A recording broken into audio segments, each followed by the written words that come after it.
The scroll of Isaiah is the first of three major prophets in the Bible. And in Isaiah chapter 61, the prophet offers a vision of a restored world where the land is full of abundance and full of right relationships between people.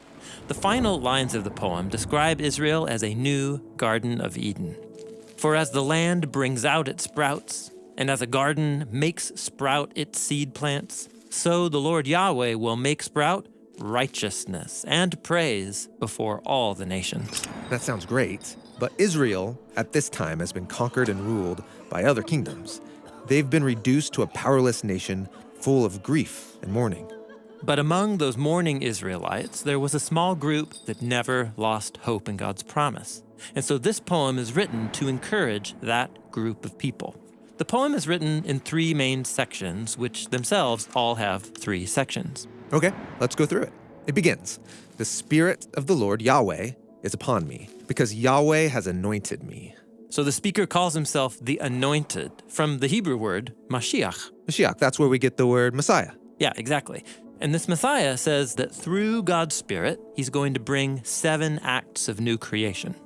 The first is to bring good news to the oppressed, and then to bind up the brokenhearted, and then to release captives and those who are bound up. Liberation. And then right at the center of these 7 acts, the Messiah says that he will proclaim the year of Yahweh's favor. This is a reference to an ancient Israelite practice, the year of Jubilee. Oh, right, the Jubilee. It's meant to happen every 7 times 7 years, where everything resets. Slaves and prisoners gain freedom, all debts are canceled, families receive back their ancestral land. Yeah, this radical practice is a sign that points forward to the renewed creation, like the cosmic Jubilee. So, why is the Jubilee also called a day of vengeance? Well, if you set everything right, that involves reversing everything that's wrong. And for those who benefit from oppression or from unjust social arrangements, the cosmic Jubilee might feel more like retribution than restoration. It all depends on how you respond to the cosmic judge. Now, back to the list. For those who are being oppressed, this day will bring comfort to those who mourn. That's the 5th act. And then the last 2 acts describe how the Messiah will give these people new clothes. New clothes?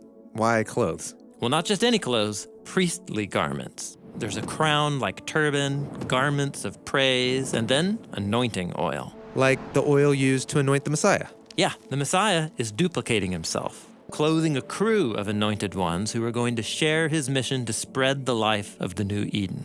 In fact, look at the next thing that he says about them. And they will be called oaks of righteousness, the planting of Yahweh for a display of beauty. That's a beautiful image. It is, just like the garden imagery the poem began with.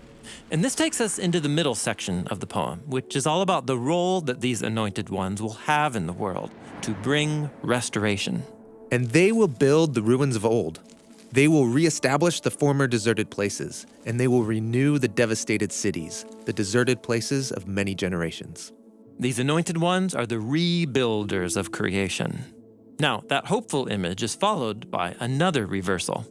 And strangers will stand and they will feed your flocks. And sons of foreigners, they will be your farmers and vine dressers. So instead of being slaves to other nations like they were for centuries, God will turn the tables. And now those nations will serve the anointed ones. You mean like the nations will be their slaves? Well, not quite. Look at these next lines. The imagery is not about a master ruling slaves, but you will be called priests of Yahweh. Priests are those who serve the nations on behalf of God, or as it says, servants of our God. They're acting like a bridge between God and the people. The next line says they will eat the wealth of nations and boast in their riches. What's that about? Well, in Israel, the priests got their food from the sacrifices that people brought to God. In other words, they lived off of the abundance of the whole community. So these new cosmic priests are benefiting from the abundance of all the nations. Exactly. Now, let's look at the next lines that talk more about this reversal. In the place of shame, there'll be a double portion. They'll go from insult to joy, and from the wilderness to the Eden land, and everlasting joy will be theirs. That's a lot of joy. It's like the ultimate new creation. Now, in the final part of this middle section, God himself speaks up. For I, Yahweh, love justice. I hate robbery and injustice. God's reminding them of his character. God is for justice. And I will give their reward with faithfulness. I will cut an everlasting covenant with them. This is the covenant that God made with Israel to bless the nations. That's what God is being faithful to.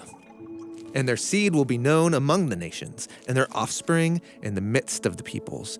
All those who see them will recognize them, that they are the seed whom Yahweh has blessed. So this is the seed that is going to become a new garden, bringing life to the world. Now we get to the third and final part of the poem. It concludes with the Messiah celebrating what Yahweh is doing in the world. I will rejoice greatly in Yahweh.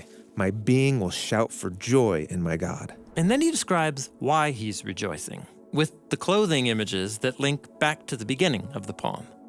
This figure is clothed with new garments called garments of salvation, a robe of righteousness, and then a priestly turban is put on a bridegroom, and then he's adorned with the jewelry of a bride.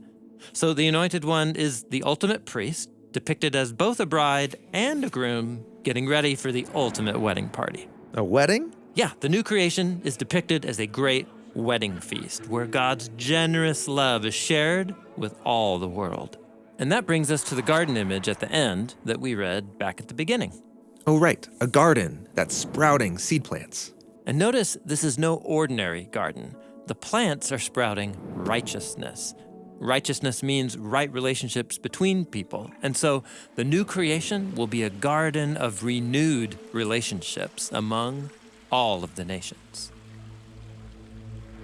Our mission at Bible Project is to help people experience the Bible as a unified story that leads to Jesus. We're able to give away for free everything that we make because of generous people like you all around the world. You can see our entire video library, check out all of our resources, and join us at BibleProject.com.